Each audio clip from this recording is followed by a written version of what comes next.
Lumapit si Barbara sa bar area at kumuha ng may inom. Kararating lang niya galing sa opisina. Ang kanyang kaibigan si Selena ay naghihintay sa kanyang pagdating. Nasa garden ito at sinabi ng kasambahay niya sa kanya. Nagbukas muna siya ng alak at mabilis na ininom ang laman noon bago pinuntahan sa garden ang kanyang kaibigan. Hindi napansin ni Selena na nasa likuran niya si Barbara. Naninigarilyo ito at may pinapanood sa kanyang cellphone. Selena? Walang buhay na tawag ni Barbara sa kanyang pangalan. Agad namang lumingon si Selena kay Barbara. Nakasuot ito ng high-cut pencil skirt paired with her white long sleeves. Nasa 3 inches ang kanyang suot na heels. Pulang-pula ang kanyang mga labi at makapal ang kanyang makeup. Nakakurl ang kanyang mahabang blonde hair at kung titingnan mo, si Barbara ay para lamang ito nasa early 30s. Dahil sa galing nito na pumili ng mga susuotin. Karamihan ay puro mga sexy pa. Mas daig pa nga niya ang kanyang anak na si Erica kung manamit. What took you so long, Barbara? Kanina pa ako nandito. Sinabi mong pumunta ako dito na maaga. Ikaw pala ang late ang umuwi. Sana pala ay dumiretso na ako sa parlor kung alam kong ganitong oras kang uuwi. Reklamo sa kanya ni Selena. Ang usapan kasi nila ay mga alas 5 sila magkikita dito sa bahay pero alas 7 na nang dumating si Barbara. Masyado itong magandang ginawa sa kanyang opisina kaya hindi agad ito nakaalis. I'm sorry. Madami akong nasikaso sa opisina. Hindi pa rin kasi pumapasok doon si Erica to help me manage our business. Masyado itong tutok sa business sila magkakaibigan. I really don't like Nico for my daughter as her best friend. Malaki impluensya ni Nico sa desisyon ng anak ko. Tumawa ng pagak si Selena. Umupo na rin si Barbara sa katabing upa ni Selena at kumuha rin ng sigarilyo. Bakit kasi hindi mo nalang hayaan ang anak mo sa gusto niya mangyari sa buhay niya? She is old enough to do what she wants to do, Barbara. Hindi niya nagustuhan ang sinabi ng kanyang kaibigan. She is my daughter. Ako pa rin ang masusunod. Ang gusto ko para sa anak ko ay si Joaquin. Kung hindi ako para kay Alfonso, I'll make sure na mapupunta si Erica kay Joaquin. I know my daughter still loves him. Nagbuga ng usok ng sigarilyo pagkatapos si Barbara. Ang kanyang mga mata ay punong-puno ng determinasyon. Nakaramdam ng pagkadiskus si Selena sa nais nangyari ng kanyang kaibigan. Pwede ba, Barbara? Pwede bang itigil mo na ito? Paano kung ayaw ni Erica ng ganun? Hindi naman niya malalaman unless sabihin mo sa kanya. Pinanangkitan niya rin ng mata si Selena. Ayaw niya sa lahat ay tinatraidoro siya ng mga taong nasa paligid niya. Si Libel na heavily sign in frustration. Kahit anong pag-combine niya sa kanyang kaibigan, hindi na talaga magbabago ang nais itong mangyari. If you want your daughter back, listen to me, Barbara. Tigilan mo ng pamilya ni Alfonso at tigilan mo na ang anak nilang si Joaquin. Kung yun ang mas mahalaga sa'yo, go ahead. Ituloy mo lang yan para mas lalo magalit at lumayo ng tuluyan yung anak mo. You know your daughter. She has her right to know your plan. Tinitigan ni Barbara ang kanyang kaibigan at tinitimbang ang sinabi nito. Tama naman ito. Hindi niya alam kung paano nalaman ni Erica ang tungkol sa kanila ni Alfonso noon. There's an invisible wall between her and her daughter. Kahit matagal nang tapos ang namamagitan sa kanila ni Alfonso, ay hindi pa rin siya napapatawad ni Erica. Kung ako sa'yo, mag-focus ka na lang kung paano kayo magkakaayos ng anak mo. Unti-unti, ipakita mo kay Erica na nagsisisi ka. Kaya wag mo nang dagdagan ang kasalanan mo sa kanya, lalo na sa pamilya ni Clara. Sa palagay mo ba, makukuha ko na ang loob ng anak ko? Dudang tanong niya kay Selena. She doubt it. Masyadong matigas ang anak niya. Kung titigilan mo na si Joaquin, hindi mo ba naisip na pwede lang pagbintangan anak mo sa ginawa mong pagpapalabas ng kung ano ng balita tungkol sa kanila ni Erica? Ikaw ang naglalagay sa kapakanan ng anak mo. Palagi silang nakikita magkasama. Iisipin lang nila ng mga malisyoso mga writer lang ang nagsulat nun. Pero hindi mo lamang kayang gawin ni Joaquin para protektahan ang pamilya niya. I heard, pinatanggal niya ang taong inutusan mo. Nanlaki ang mata ni Barbara. Nakarating sa kanya ang balitang iyon. Pero nagulat siya kung paano nalaman ni Selena. Madami talaga itong koneksyon. Madami ako inutusan si Lina. Hindi lang siya nag-iisa. But of course, ayaw kong pagbintangan nilang anak ko. Nakaramdam naman ng takot si Barbara, baka ang anak niya ang balikan. Then protect her. Ang daming pinakalat na fake news sa kanilang dalawa. Isa-isang magsisilabasan ang mga yon. Hindi ka nag-iisip na makakalata tayo ni Joaquin. Sa isang article pa nga lang, pinatanggalan niya ang writer. What more, nagsisipaglabasan na ngayon. Naiinis si Selena sa mga pinagagawa ni Barbara. Hindi man lang nag-iisip ito. Bukod sa newspaper, nagpakalatin siya sa mga social media. Iyon nga ang pinanood niya kanina, ang tungkol sa dalawa. Mga fake interviews pa ni Erica na ginawa nila para talagang isipin na totoo ang balita. Mariing napapikit si Barbara, saka muling dumilat at nagpakawala ng isang malalim na buntong hininga. Yun nga siguro ang kailangan niyang gawin. Tumangutango siya sa pagsang-ayon sa sinabi ng kaibigan. You're right. Mas mahalaga sa akin ng anak ko. Lihim na nagbunyi si Selena dahil nakumbinsi niya ang kanyang kaibigan.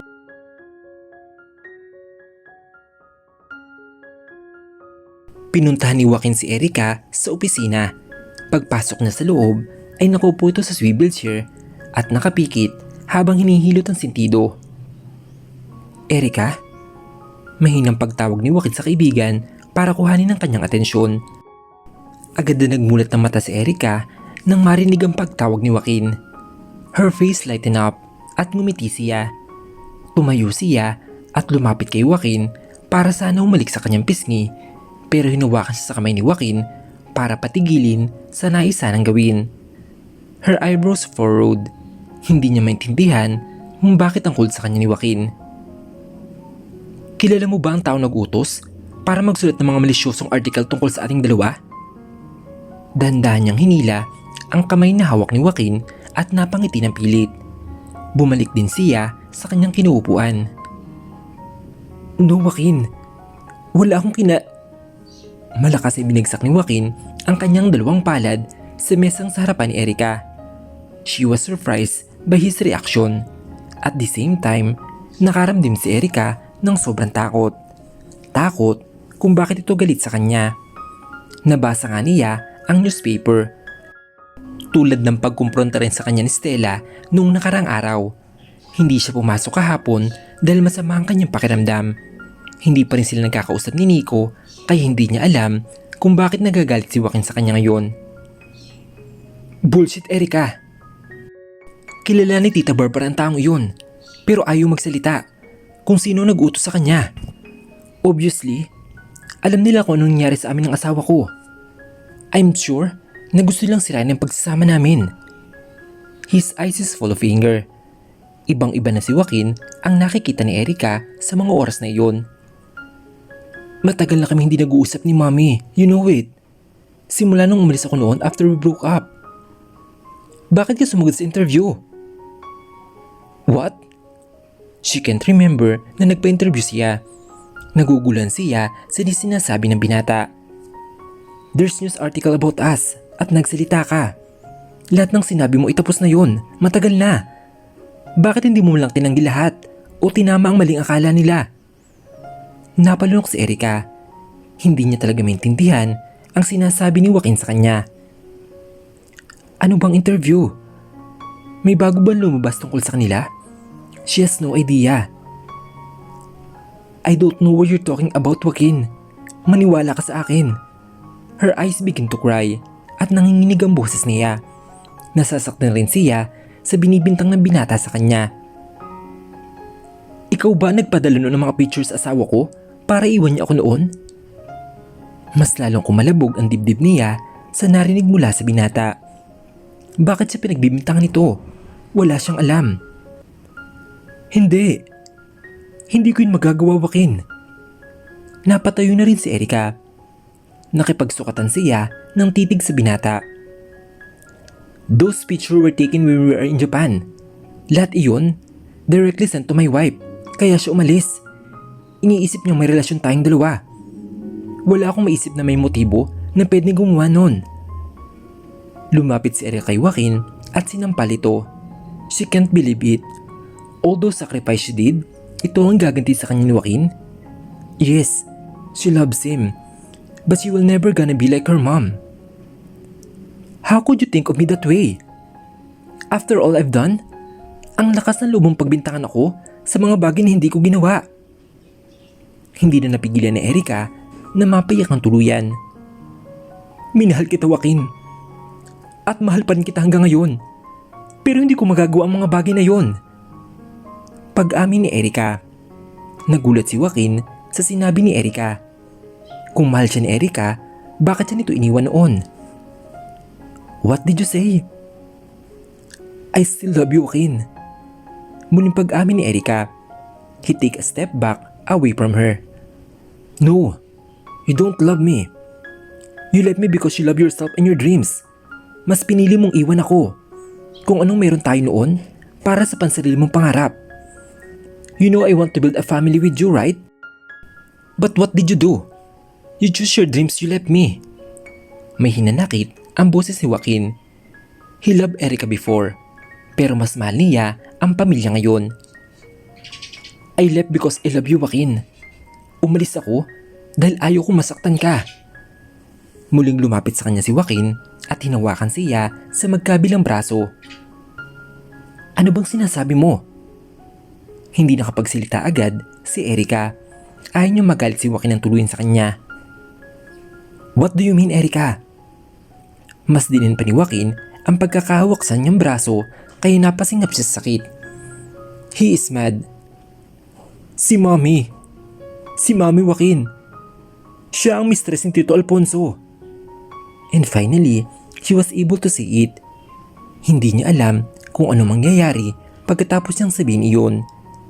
Unti-unting lumuwag ang pagkakahawak sa kanya ni Joaquin. He take a step back. Habang lumalapit siya kay Joaquin, ay napapaatras naman ito sa kanya. He waved his hands in the air, trying to stop her to come near him. Just don't touch me. Madid niyang sad kay Erica, kaya napahinto ito paglapit niya sa binata. I'm sorry, Joaquin. Hindi ko gustong itago sa iyo yun. Ayaw ko lang na masaktan ka. Kaya pinili mo pa rin itago. Ginawa mo akong tanga, Erica. And I don't want to see you again. Sana hindi lang ako nakinig kay Nico. Nahiyaan kang bumalik sa buhay ko. Kung hindi ka bumalik, hindi nagkasira ng asawa ko noon. Galit na galit si Joaquin. Pakiramdam niya ay pinagtaksilan siya ng kanyang kaibigan. Si knew all along pero mas pili nitong ilihim sa kanyang totoo. Kung ganun, gusto mo magkasira kami ni Stella para bumalik ako sa'yo? Kaya mo ba ginagawa ang lahat ng ito, Erica? Hindi na kita kilala. He said, while teeth gritted in anger. Joaquin, no! Don't say that, please! Her voice is pleading. Her voice is shaking as well. Ito ang kinakatakutan niyang mangyari, kaya ayaw niyang malaman ni Joaquin. Pero wala siyang kasalanan sa lahat. She was trying to protect him. Lumapit siya at yumakap sa binata. Hindi niya kayang mawala at magalit si Joaquin sa kanya. Kahit maging kaibigan lang siya nito, basta ayaw niyang mawala ang binata sa kanya. Pero habang yumayakap siya dito, ay tinutulak lang siya ni Joaquin. Please, Joaquin, don't do this to me. Pagmamakaawa niya sa binata, ni ayaw magpahawak ni Joaquin sa kanya. Hindi na ito muli nagsalita. Galit na galit ito sa kanya at umalis na lang ito at iniwan siyang umiiyak. Nasa terrace si Joaquin at umiinom.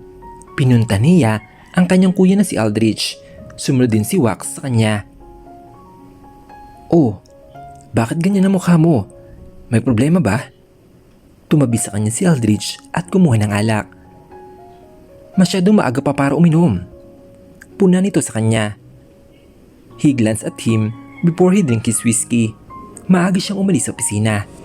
Tinawagan naman niya ang kanyang asawa na pupunta siya kina Aldrich. Hindi pa rin niya matanggap ang kanyang nalaman. Malaki ang respeto niya sa pamilya ni Erica, lalo na kay Tita Barbara. Bata pa lang sila ay mabait nito sa kanya. Kaya nga lagi siyang nagdadamdam sa mga isiniwalat sa kanya ni Erica. Nakalimutan na niya ang tungkol sa bagay na iyon, pero mas makasakit para sa kanya na walang ginawa si Erica para malaman niyang totoo. Paano kung hindi naghiwalay ang daddy niya at si Barbara? Kilala niyo ba kung sino ang babae nun ni Dad? Napakunot ng noo si Wax. Nakatayo ito sa harapan nilang dalawa at nakasandal sa balustre ng terrace. Hindi. Tipid na sagot ni Aldrich. And I don't fucking care who she is. Masama ang loob ni Joaquin. All these years ay niloko siya ni Erica, ni Tita Barbara at ng kanyang ama. Kaya pala umalis sila noon. Na we get it, iniwas lang ni Mami si Dad kay Tita Barbara. Kaya pala pinilit ni Mami na makasal kami ni Stella dahil ayaw niya kay Erica because of Tita Barbara. He felt betrayed. Kaibigan niya si Erica and he cared for her. Pero bakit parang ganun lang kadali para sa kanya nasaktan siya? Does it matter, Joaquin? Tanong sa kanya ni Wax kaya napatingin siya rito. Yes, it matters to me now. Nagring ang phone niya and Nico is calling him. Kahapon, pinuntahan siya ni Nico sa opisina pero hindi niya yun hinarap. He's trying to call him yesterday but he refused to answer. Kahit ang asawa niya ay nagtataka. Mabuti na lang at nariyan ang mag-ina niya para kumalma siya. Tiningnan ni Wax ang phone niya at pinakita sa kanya ni Nico ang tumatawag. Binabalang niya yun sa lamesa. Do you have any issue? Tanong ni Aldrich. It's about Erica, I guess. May ideya na siya sa pagtawag ni Nico sa kanya. Ayaw niya makarinig ng kahit anong tungkol kay Erica. Naalala niya na muntik na maghiwalay ang parents niya noon dahil sa babae ng daddy niya. Awang-awa siya noon sa mami niya dahil napekto nito ng sobra. Tita Barbara was the mistress of Dad. Sabi niya bago muling nilagok ang laman ng baso. What? Magkasabay na tanong ng dalawa. Nagkatingin na din silang tatlo. Oo, totoo yun. Si Erica mismo ang umamin. Fuck! Malutong na mura ni Wax. Napakuha nito ng alak at saka mabilis na nilagok ang laman ng alak na sinalin niya sa baso. All these years, alam ni Erica? Kaya ka ba niya iniwan noon? Kung nalaman mo ito noon, may magbabago kayo sa nararamdaman mo kay Erica? Sa palagay ko, Joaquin, hindi ka naman niya gustong iwan at hindi rin niya gustong itago sa yung totoo. She chose to protect you dahil alam niyang masasaktan ka. Napatawa siya ng pagak. How ironic, right? Kung pumayag pala siya na ikasal kami noon, bubuo kami ng pamilya habang nawawasak naman ang pamilya natin. Sa tagal na panahon na kasama natin sila, kailan pa na tayo niloko? Nagkatingin na lang ang dalawa sa tanong niya. Ngayon naman, gumagawa siya ng paraan para magkasira kami ng asawa ko. We're not sure yet, Joaquin, kung may kinalaman si Erica. Don't judge her right away. Kilala natin siya. She's a good woman. Pagpapaalala ni Aldrich sa kanya. Inamin ni Erica na mahal pa rin niya ako. Isn't it enough reason para gawin niya yun? She stooped down that low. Akala ko rin mabuting babae siya. Pero ang pagtakpan ng ginawang kasalanan ng mami niya ay hindi ko yun matatanggap. Gumagawa siya ng dahilan para sirain kami ng asawa ko ngayon. Hindi ko siya mapapagkatiwalaan. Galit niyang saad. Naalala man niya ang sinabing yun ni Erica. Hindi agad nakapag-react ang dalawa ng kanyang kapatid. Namayani saglit ng katahimikan bago ito binasag ni Wax. Those sites are already take down. May mga ilan pa rin lumalabas. Saad ni Wax. Darating pa naman si Mami. Ganito umaabutan. Nagkausap na kami ni Mami. Sinus na nagkabalikan na kami ng asawa ko. Sabi ko sa kanila. Natuwa si Mami sa binalita ko kahapon. I need to tell her right away, lalo na at may kumakalat sa amin dalawa ni Erica. I want my wife to feel secured na kaya ko silang protektahan. Pinatanggal ko na agad ang mga sites kung saan kumakalat ang mga false information. Gusto ko pa sana siyang i-surprise but shit things happened. Kaya pala napaagang pag-uwi nila, Joaquin. Sinabi mo na pala sa kanila? Sa makalawa na agad ang uwi nila dito. Na-excite na saad ni Wax. Hayaan mo na muna ang tungkol sa bagay na yan, Joaquin. Ang mahalaga ay maayos kayo ng asawa mo at hindi siya naniniwala sa mga lumalabas na balita. Tumango ako sa sinabi ni Kuya Aldrich. That's all that matters to me right now. Dito ko na muna kina Mamita, apo. Kinaragan ni Clara si Sebi. Tuwang-tuwa ito makita ang anak ng dalawa at hindi ito nahiya sa kanya o nangingilala man lang. Such an adorable kid. Puri ni Alfonso sa apo. Excited din ito na kargahin ng apo. Iyon nga lang, pinagagawa nitong kargahin ng mga tiyo at tiya, lalo na ng kanyang asawa na si Clara, ni hindi man lang siya nakasingit. Simula pagkadating nila kaninang umaga ay hindi pa niya nakakarga ng matagal ang kanyang apo. Manang-mana kay Daddy. Mistisahin ang itsura. Ani ni Clara. Mamula-mula pa naman ang maputing kutis ni Sebi. Nagmana rin ang kulay brown na mata sa kanyang daddy. Buti ang ugali ay nagmana kay Stella. Mabait na bata. Wika ni Wax kaya napatawan lahat. Binato ng table napkin ni Joaquin ang kanyang kapatid sa pagbibiro nito. Shut up, Wax. Totoo naman kuya, mabait ang anak mo at ang cute-cute pa. Saad ni Sarah. Nilapitan din nito si Sebi at kinurot-kurot pa ang pisngi. Tuwang-tuwa lang anak sa dami nagmamahal sa kanya. Kasalukuyang nasali ang lahat pagkatapos kumain ng dinner. Maging ang pamilya ni Stella ay naroroon din. Busy silang magkwentuhan. Si Sebi ay kalong ni Joaquin at nakatulog na. Ay namang balapag sa kwarto niya dahil mag-isa lang siya doon. Na-excite lang dahil kalaro ang mga pinsan at ang mga anak ni Mateo. Habang busy sila, si Stella ay nasa kusina kausap si Nana. Nagbilin ito na kumain na rin dahil medyo gabi na. Iha? Tawag ni Clara kay Stella. Agad na napalingon ang dalaga sa kanya. Ma'am? May kailangan po kayo? She shook her head at nakangiting lumapit ako kay Stella. Wala naman iha. Gusto lang kitang kumustahin. Simula kanina ay masyado tayong abala. Ayos lang ako, ma'am. Masayang masaya po kami ni Joaquin. I'm glad to know that you're back. At may anak pa kayo. I can't help but to feel so much happiness. Welcome back, iha. Hindi mo lang alam, labis ako nag-alala noong umalis kayo. Ngumiti rin si Stella. Na-miss niya rin ang mami Clara niya. Ang maamong mukha nito at malumanay na boses. No wonder her daddy Alfonso loved her so much. Welcome back din po, mami. Niyakap niya ito. Simula kaninang pagdating nila ay hindi pa sila nakapag-usap. Labis na kasiyahan ang nararamdaman ni Stella dahil sa labis na kabutihan ng pamilya ni Joaquin sa kanila.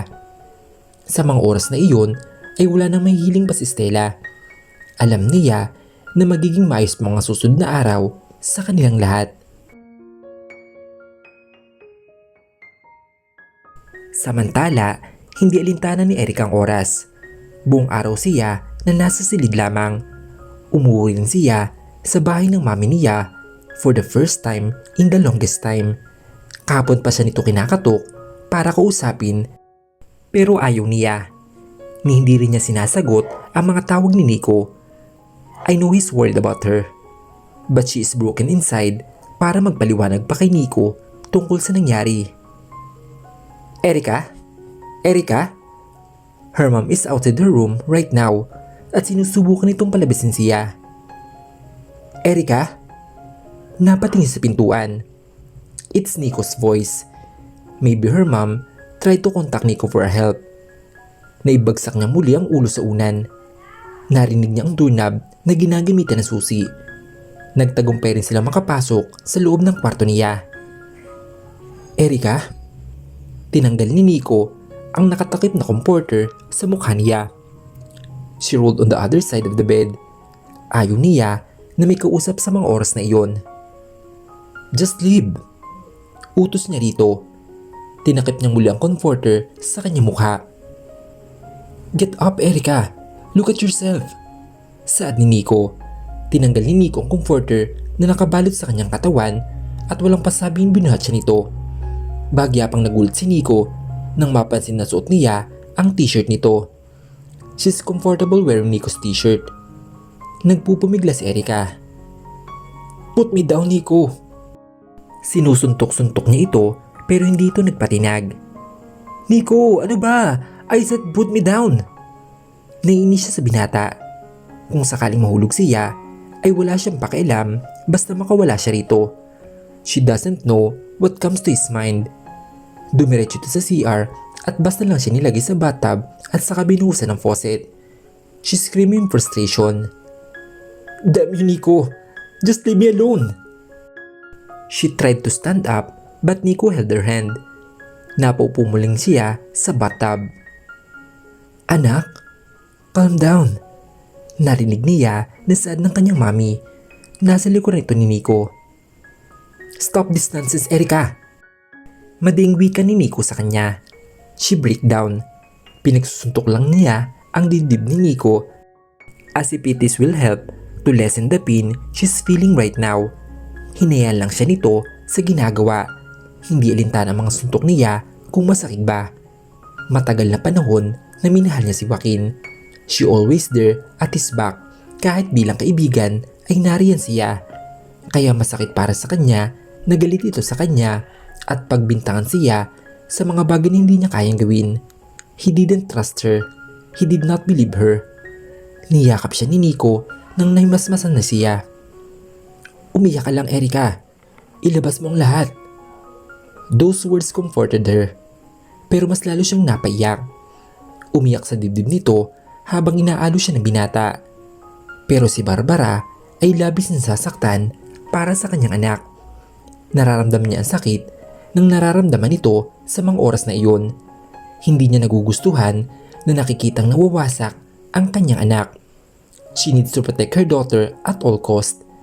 Kung kinakailangan niyang alisin sa landas ni Stella para lumigay ang kanyang anak, ay gagawin niya. No one can stop her. Gusto niyang makita na masaya ang kanyang anak. At si Joaquin lang ang naiisip niya upang maging masaya si Erica.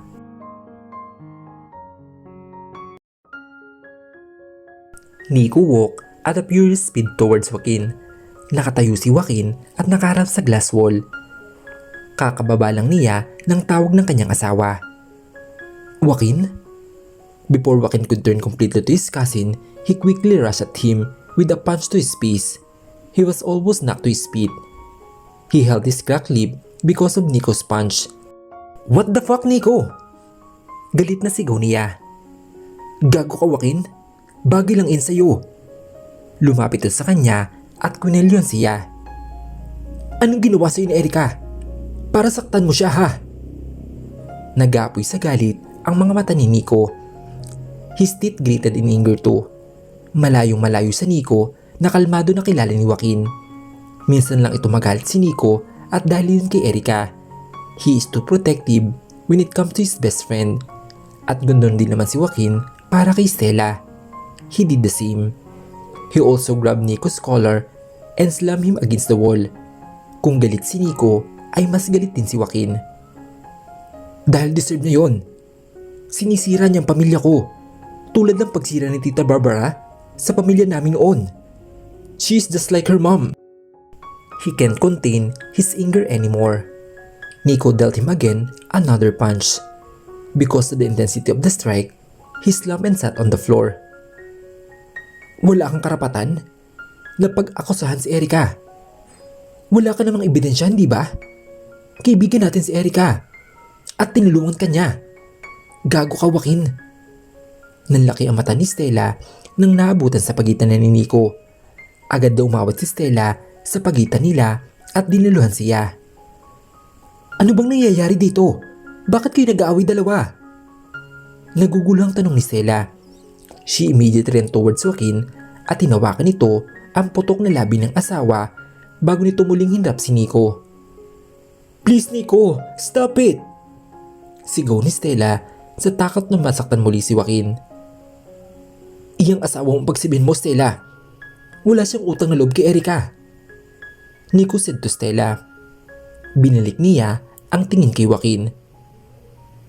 Ginawa niya ang lahat para si Joaquin at mas pinili na masaktan para protektahan ka niya.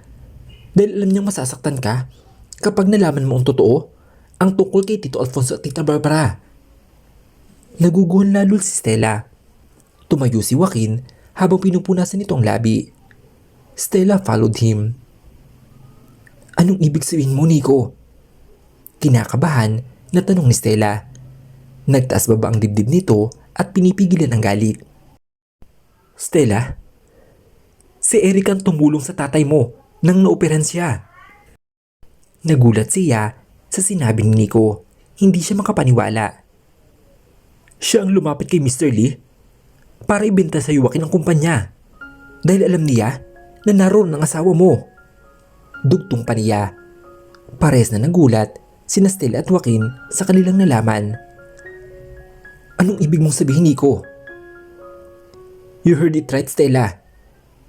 Si Eric ang nagbayad ng malaking halaga ng pang-opera sa tatay mo. Umawang ang labi niya. Napatingin din siya kay Joaquin para kumpirmahan ito. Pero kahit si Joaquin ay napakunot ang noo at halatang nagulat din sa nalaman. Hindi malaman ni Stella ang kanyang sasabihin. And you, Joaquin? Turo nito kay Joaquin. Kung hindi dahil kay Erica, hindi mo makikita ang mag-iina mo. Tapos, ito ay gaganti mo sa kanya? Nagtaas baba ang dibdib ni Joaquin. Gulat pa rin siya kay Erica. Hindi niya matanggap na gumawa ito ng dahilan para sirain sila ni Stella. Malakas ang kutob niya na may naguutos sa mga manunulat ng article na magsulat ng hindi maganda sa kanilang dalawa ni Erica. At wala siyang ibang nakikita na pwedeng gumawa noon. I don't fucking care. Get out! Turo ni Joaquin sa pinto ng kanyang opisina. Get out! Utos niyang muli nang hindi natinag sa pagkakatayo si Nico. Joaquin, tama na. Awat sa kanya ni Stella at yumakap na rito sa kanya. Isang matiling na tingin ang pinukol ni Nico bago tuyong lumabas ng opisina si Joaquin. Baging napakapit si Stella kay Joaquin at nakaramdam siya ng pagkahilo marahil sa sobrang pagod. Simula nag-resign siya sa trabaho ay nag-focus na lamang siya sa pag-aalaga kay Sebi. Marahil ay nabiglayang din siya sa mga nalaman kaya nakaramdam din siya ng pagkahilo. Stella, ayos ka lang ba? Inalalayan siya ni Joaquin na makaupo sa couch. Kumuha rin siya ng tubig at inabot sa asawa. I'm okay. Nabigla lang siguro ako sa mga narinig ko mula kay Nico. Napabuntong hininga siya. Kinuha niya ang hawak na baso ni Stella at niyakap ang asawa. Ayaw niyang madamay ito. Joaquin, gusto kong makausap si Erica. Buong akala ko, ikaw ang tumulong sa amin. Alam mo ba na si Erica nagbayad para maoperan si tatay? Hindi nagsalita si Joaquin sa sinabi ng asawa. You heard Nico right? Siya ang kumausap kay Mr. Lee para ibenta sa iyo ang kumpanya. No, I didn't know, Stella. All I know ay si Nico ang tumulong. I don't know if I can trust her again. Maraming balita lumabas at lahat ay nakonfirm si Erica. She didn't even deny everything.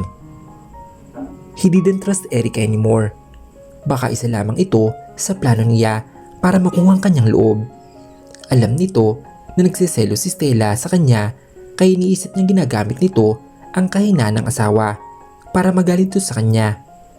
Affected si Stella kapag may kinalaman kay Erica kaya naisip niyang kaya itong inatake na balita sa kanya. Hindi siya nagsalita sa nais ng asawa.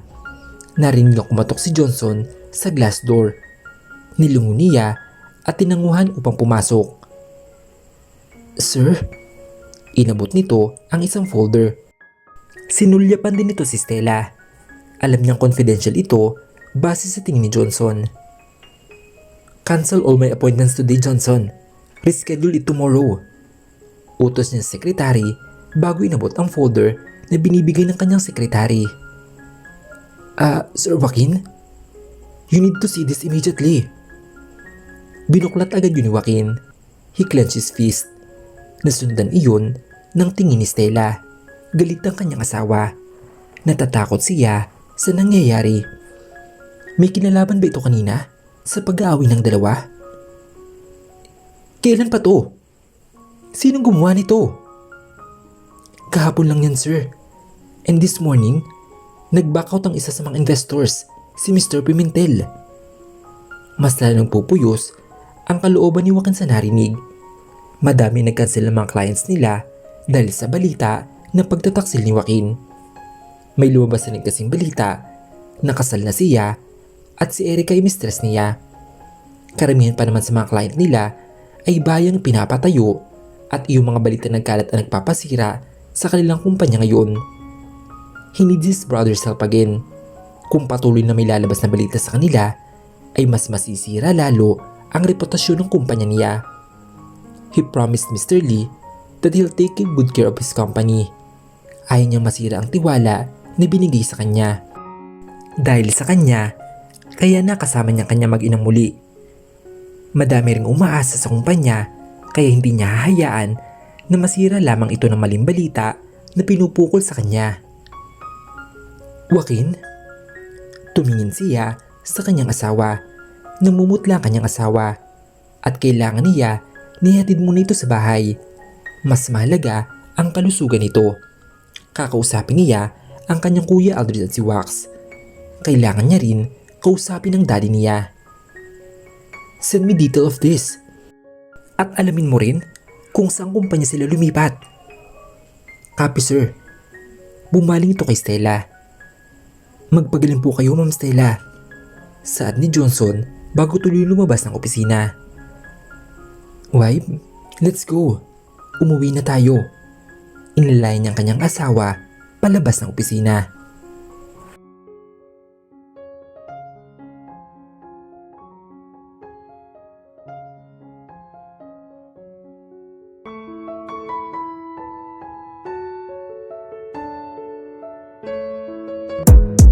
Gotta focus on yourself, on your faith, on your dreams, on your mind, on your health, yeah.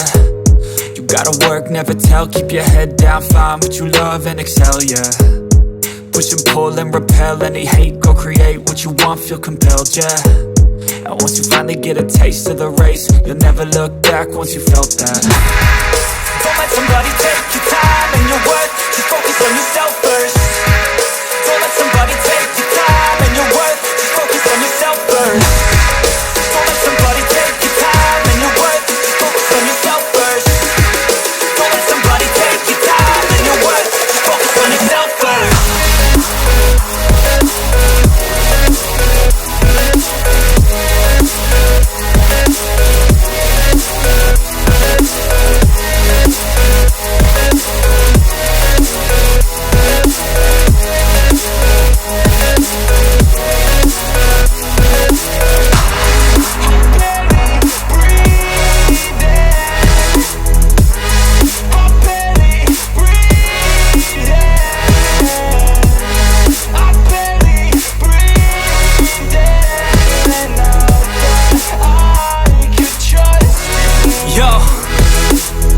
Think about others way before myself, yeah. I guess that's why I feel like I go through hell, damn.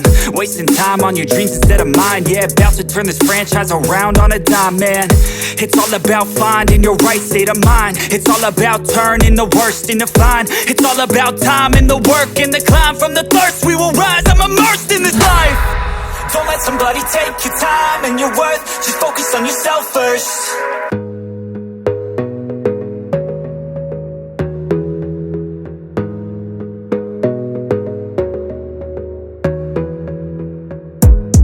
Gotta focus on yourself, on your faith, on your dreams, on your mind, on your health, yeah. You gotta work, never tell, keep your head down, find what you love and excel, yeah. Push and pull and repel any hate, go create what you want, feel compelled, yeah. And once you finally get a taste of the race, you'll never look back once you felt that. Don't let somebody take your time and your worth, just focus on yourself first. Don't let somebody take your time and your worth, just focus on yourself first. Don't let somebody take your time and your worth, just focus on yourself first. Don't let somebody take your time and your worth, just focus on yourself first.